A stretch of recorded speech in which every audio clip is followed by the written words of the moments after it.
Coucou tout le monde, c'est Tulsa. Donc je vous refais aujourd'hui la vidéo, la review du Barbieri Tarot. Car comme vous savez, si vous avez vu les autres vidéos, je n'étais pas du tout satisfaite l'autre fois de l'éclairage. Il y avait beaucoup trop de lumière, le soleil tapait dans la fenêtre, donc ça faisait tout blanc.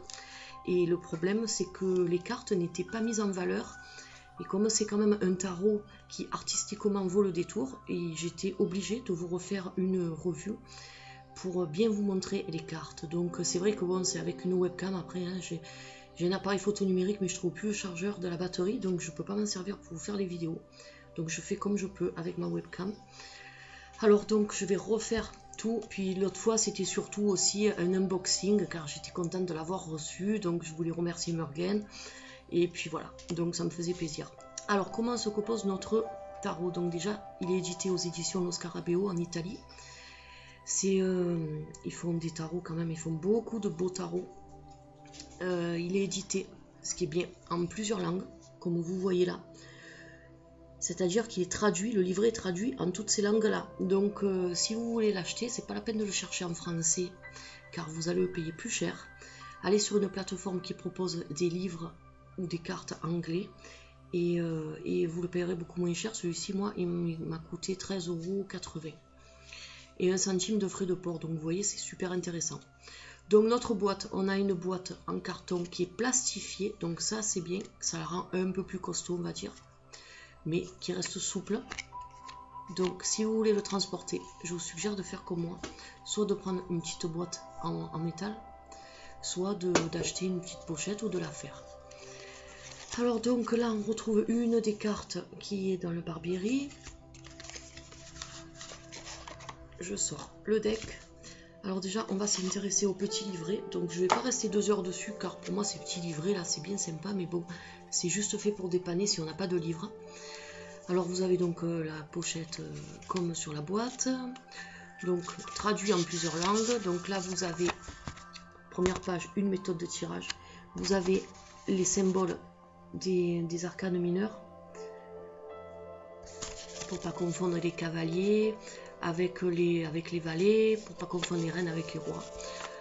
Alors ensuite, donc vous avez un autre exemple de tirage qui est détaillé aussi dans la langue française. Et puis vous avez donc en français, comme vous pouvez voir, la signification de toutes les cartes.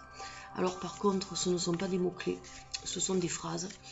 Alors en fait, vous avez, c'est pas très bien, car pour quelqu'un qui est novice, qui ne connaît pas trop le tarot, ou qui n'a pas de livre sur les tarots, en fait cette personne là va être obligée de se référer aux phrases qui sont en fait la vision de l'auteur, donc c'est pas forcément ce que les cartes veulent dire. Alors bon, ça si vous avez un livre, je vous conseille plutôt de vous servir de votre livre plutôt que de ce petit livret. Alors ensuite on va passer aux cartes. Donc on a une carte de présentation, une autre carte de publicité. Donc bon, je les zappe, c'est pas trop intéressant. Alors déjà, je vais vous montrer le dos des cartes. Comme vous voyez, très joli dos. C'est un tarot qui fait un peu penser au style Final Fantasy. Vous avez un œil au milieu. On a beaucoup un monde de... Enfin, sur le dos des cartes, plus ou moins. C'est beaucoup des... Ça représente du métal. Vous voyez, le centre de l'œil est en métal. J'espère que vous voyez bien. Doré, très joli. On a des dragons au-dessus, au-dessous. L'avantage pour les personnes qui pratiquent les tirages à l'envers, c'est que là, vous pouvez aussi bien les tirer à l'envers qu'à l'endroit. Le dos des cartes ne vous influencera pas. Alors maintenant, on va passer aux cartes. Alors, elles sont mélangées parce que bien sûr, je m'en suis servi depuis que je l'ai reçue, depuis mercredi. Donc ça, c'est une des arcanes mineures. Alors sur les arcanes mineures, donc vous repérez la famille qu'elle a grâce au petit symbole qui est en dessous. Donc là c'est le 6 de coupe. Vous voyez le 6 en haut. Donc ce qui est bien avec ce genre de tarot, c'est un Rider-Waite pour les personnes qui ne connaissent pas trop. C'est-à-dire que même les arcanes mineures sont illustrées. Donc pour faire travailler l'intuition ou alors pour les débutants, c'est beaucoup plus simple un Rider-Waite qu'un tarot de Marseille.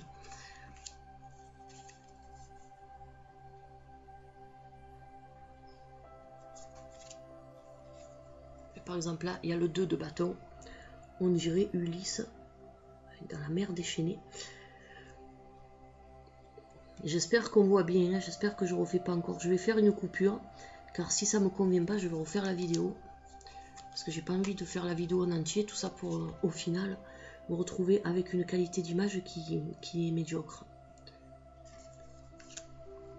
Bon, ça va, j'ai jeté un coup d'œil, donc la qualité me convient, ça pourrait être mieux, mais c'est tout ce que je peux faire avec mon ordinateur. Alors donc je vais le mettre comme ça, ce sera plus pratique. Donc là nous avons encore une arcane mineure, comme vous voyez, qui est illustrée. Franchement c'est un très très beau tarot. Alors il paraît que les images en fait n'ont pas été faites pour ce tarot. Ce sont des images rapportées un peu d'un peu partout, mais bon franchement ça passe super bien. Si on nous le dit pas, bon quand on est novice on n'est pas forcément, c'est pas forcément. Il a de très belles couleurs. C'est dommage qu'à l'ordinateur ça rend pas comme en réalité. Très belles illustrations. J'ai adoré ce tarot lorsque j'ai vu la review chez Murgen.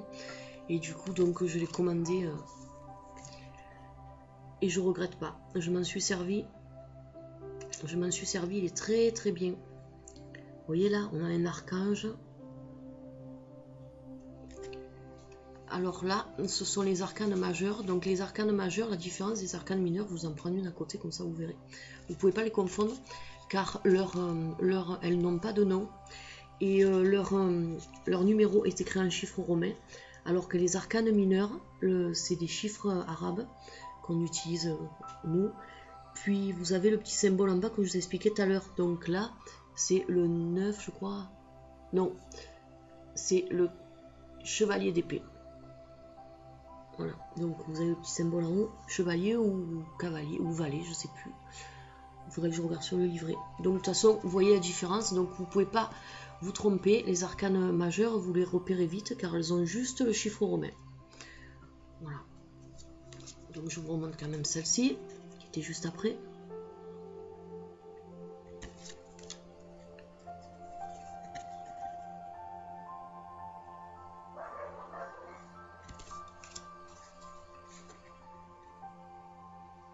Donc si vous aimez un peu les tarots où il y a des dragons, où il y a un peu des chevaliers, et tout ça, un peu ce monde médiéval qu'on peut trouver magique, fantastique, beaucoup de fantastique. Vous voyez cette carte par exemple, elle est très très belle.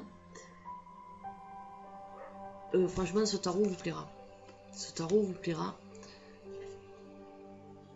Très très belles illustrations. J'essaie de tourner comme ça par rapport à la lumière. C'est pénible d'avoir une lumière au-dessus. Donc là, on a un chevalier là qui défie un dragon géant. Alors celle-ci, je crois que c'est... Oui, c'est une coupe. C'est la famille des coupes. C'est une arcane mineure.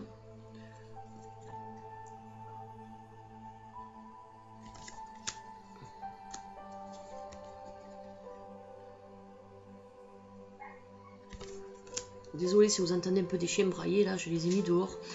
Ils sont dans le jardin et lorsque je suis pas là, en fait, les souris dansent.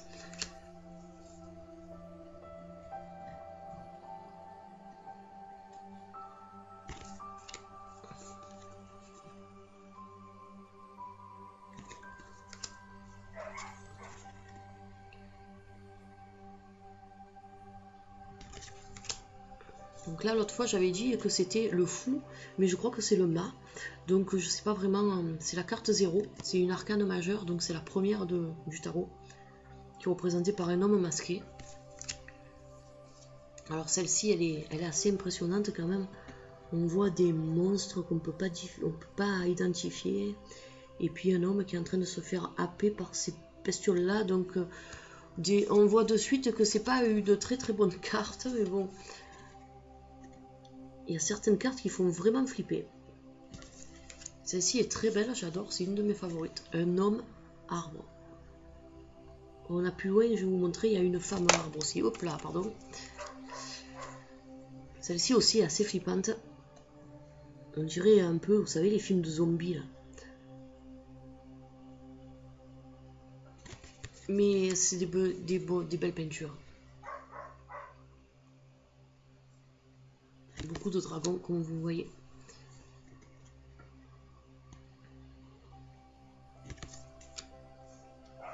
Alors elle est bizarre. Parce que elle dénote un peu par rapport aux autres avec sa poitrine un peu siliconée là. Je vois pas trop ce que ça vient faire au milieu. Bon, elle a des ailes, mais bon, je trouve que... je sais pas, c'est bizarre dans un tarot. Celle-ci est très jolie.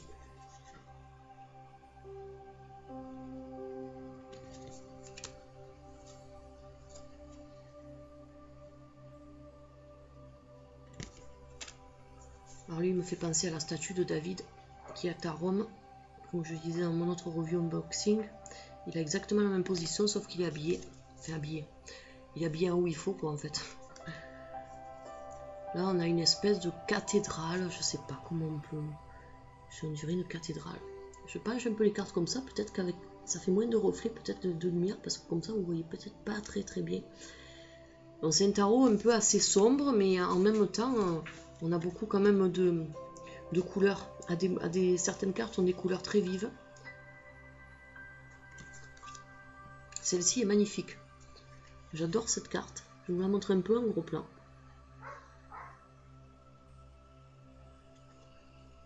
C'est une arcane majeure. Je sais plus si c'est la papesse ou l'impératrice, une des deux. Je sais plus. Un beau dragon. Il y avait de jolis paysages aussi, comme vous voyez.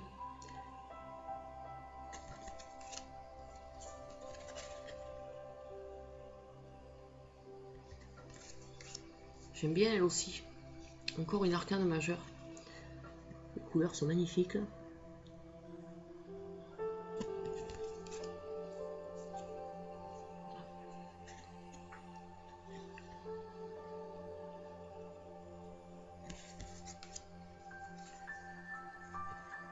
Celle-ci est super jolie. En plus, le contour là, donc on a une sphère. Et le contour nous rappelle le dos des cartes. C'est exactement les mêmes illustrations. Sauf que à la place de l'œil, ça c'est le dos, vous avez ça, mais c'est exactement la même que le dos des cartes.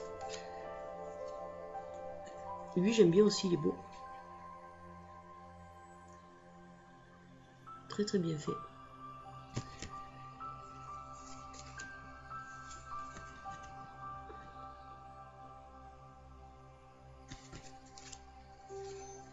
Eux ils me font rire parce qu'on dirait un peu King Kong. Donc vous voyez, c'est vraiment des personnages fantastiques de toute façon.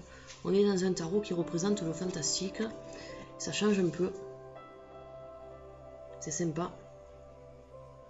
J'ai beaucoup aimé. J'aime bien avoir plusieurs styles de cartes. Autant j'aime bien les dessins un peu angéliques, ou alors comme on voyait, celle-ci elle fait flipper.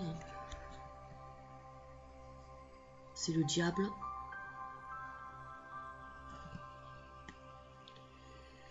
Comme je vous disais, donc j'aime bien les dessins un peu angéliques comme les autres auras que je vous ai présentés. Et autant j'adore les peintures comme ça aussi. Alors celle-ci c'est une de mes favorites aussi que je vous parlais tout à l'heure, c'est la femme arbre. Elle est superbe cette carte. Je sais pas si vous voyez bien.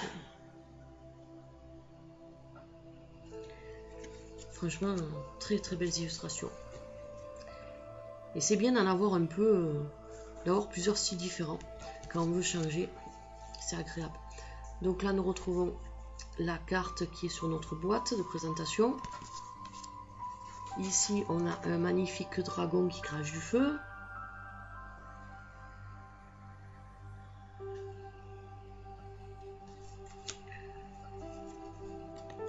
Elles sont toutes aussi belles les unes que les autres, franchement.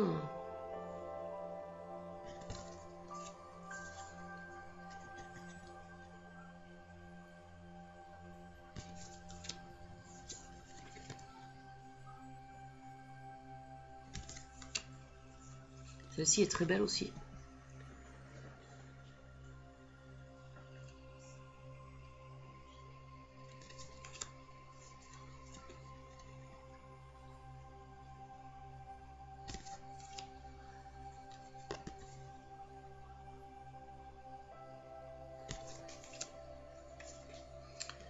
Un petit dragon, on ne sait pas si c'est un dragon ou si c'est une petite bestiole de préhistorique. C'est peut-être Un animal préhistorique. Il est rigolo, mais on a l'as de denier.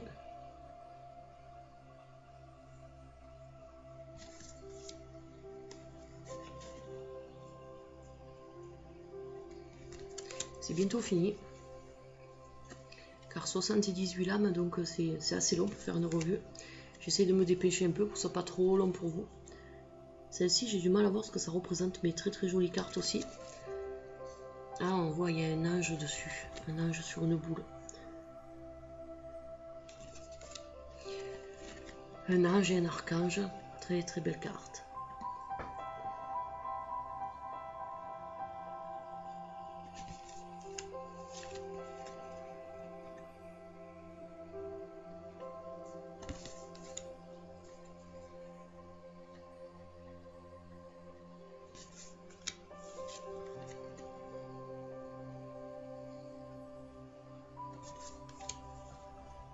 L'as d'épée.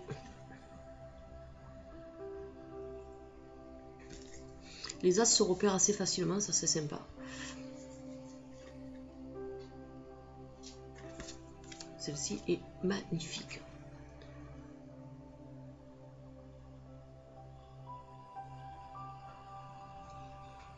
Je crois que je vais me faire une petite collection de Los Scarabeo parce que il y a plusieurs tarots qui me plaisent chez eux. Mais comme j'ai des oracles en vue, donc je vais d'abord taper dans les oracles que je souhaite acquérir. Et après, je me ferai une petite collection. Et les Scarabeo, je vous dis, franchement, ils sont vraiment pas chers. Vous pouvez les trouver entre... Allez, les plus chers que j'ai vus, je les ai vus, ils devaient coûter environ 15 ou 16 euros dans les livres anglais. La carte de la mort. Donc on voit une femme qui repousse la lumière ou qui repousse la mort, qui lâche des papillons, on ne sait pas trop. La carte du pendu. Celle-ci, elle a des yeux qui font assez flipper quand même. Oui, comme je vous disais, donc ce qui est bien avec Los Scarabeo, c'est que avec un petit budget, vous savez, c'est des cartes qui coûtent pas trop cher. Il faut éviter de les prendre en français parce que sinon vous pouvez les payer facilement dans les 30 euros. Donc franchement 30 euros quand même, il ne faut pas exagérer. Il n'y a pas de livre, il n'y a rien. Pour 30 euros, vous pouvez avoir un coffret avec un beau livre. Et celle-ci, j'aime bien. J'aime bien celle-ci, elle est trop belle. Elle fait vraiment forêt enchantée, fantastique, je ne sais pas trop comment expliquer. Voilà, donc ça c'était la dernière. Alors la qualité des cartes est très bonne. Les cartes sont quand même assez souples, fines un peu, hein, je vous le dis, c'est un peu fin par rapport aux oracles. L'épaisseur, ne vous attendez pas à avoir la même épaisseur que les oracles, mais c'est à peu près comme les cartes Grimaud. De toute façon, on n'est pas sur le même style de cartes. Donc c'est des cartes qui sont brillantes, pas trop, mates, entre les deux. C'est des cartes qui glissent très bien, de bonne qualité. Donc ne vous inquiétez pas, même si c'est un peu fin, c'est le style des cartes qui fait ça. C'est pas pour ça que c'est de la mauvaise qualité. Moi, Los Scarabeo, il y a longtemps, j'avais eu un Los Scarabeo, c'était le tarot enchanté. Et donc bon, c'est quand même, Los Scarabeo existe depuis un petit moment, depuis longtemps. Donc c'est des cartes qui sont fiables. Voilà, donc j'espère que cette review vous a plu et que j'ai pu mieux vous faire découvrir les cartes, on va dire, que par rapport à la dernière fois. Et donc je vous retrouve prochainement. Je vais essayer de vous faire un tirage avec ce tarot. S'il y a quelqu'un qui est intéressé pour un tirage perso, je peux lui faire avec ce tarot là. On va l'innover. Bon, je m'en suis déjà servi, j'ai déjà tiré les cartes pour une collègue de travail et il a très bien parlé. Voilà, donc je vous retrouve prochainement pour une autre vidéo et en attendant je vous souhaite de passer une bonne soirée. Bye bye.